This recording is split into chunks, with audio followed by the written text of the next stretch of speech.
Hey everybody, welcome to Setta's Place. Today I'm finally giving you the update on my temperature blanket for my son that I'm making for his year of birth. He was born in 1985. Every time I gotta make sure I said it right. Anywho, so in my previous video, which I will link down below, will explain everything, where the website I used and everything to get to do this project. It's a cool website called temperatureblanket.com or something like that.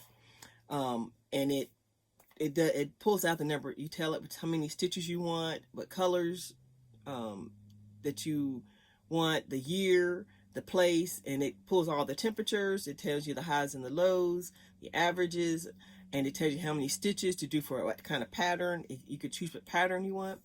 So this is the pattern I chose. It's very cool, has this curve up the middle, as you can see, and it's very colorful. And it gives me all the temperatures for 1985, January 1 through December 31st. And I have them all printed out. And so but this is where I'm keeping so I can mark on it as I do the rows. Okay, y'all. So in that previous video, I showed you all the yarns except for one, because I didn't have it yet. This is what I'm using for the highest temperature, which is, oh, I don't have it written out, but whatever, I don't have it's on my phone, y'all. My highest temperature, let me get my phone here. I need to print it out. The highest temperature is 86 to 97. It's going to be this hot pink. So we'll know when it's hot. And but you see the chart as I'm showing you on the screen. That's the temperature ranges that I'm going to be using, and I followed pretty much all the shades they have here. A couple of them I changed, and then the other, like I said, the shape of the blanket, I think it's going to be so cute. So anyway, let me show you what I've got so far. Okay. So I decided I wanted the width of it to be 150 stitches. So you tell it in that website, how many stitches you want, and it divides it up for you. So for the first row, there were 90 stitches was for the high and 60 for the low, whatever colors those two are, but I'm going to show you. Okay, so here is what it's looking like so far. I chose to do single crochets. But anywho, okay, here we go. This is what it's looking like so far. 150 stitches. And you can see right here is where the split is. So this blue was, let's see, this was the low. So that's 60 stitches. And then this yellow was 90 stitches. So that's the very first row.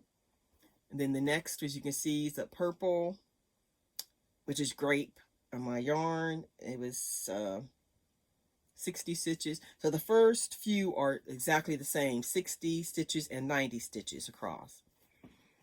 And so with the different ranges, like the high was 68 and the low was 46.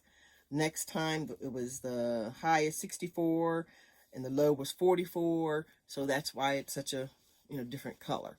Because you can see over here, let's see, when I got to this section here, January, it was January 7th through the 13th was the high was all the same, in the same range for a few days there. And but now I'm starting to switch color, and I'm on January 15th, 1985. And this purple, this royal purple is where I'm at right here. And I'm going on over. Now right here, you can see it's slightly starting to change, like it's one stitch over. So that's when it's starting that curve. It's like I did one stitch over somewhere else in here, and then now so many rows I'm one stitch over, and then it'll keep doing one stitch over until it gets then it'll come back. I can't wait to see how it's going to turn out. If it, you know, it's going to be very interesting. And I'm going to get some more colors in there. There's a lot of green and a lot of purple, which I'm glad about the purple. Oh, y'all hear the doggy. But I just wanted to give y'all an update on my son's temperature blanket. I hope y'all hang out and see how it turns out. I will be giving updates as I get little blocks together. And yeah, so I'll be back to show you more. Oh, y'all hear the doggy? Somebody must be at the door. All right, y'all. All right, I'll keep you updated and we'll go from there. All right, I'll talk to you later and have a blessed day.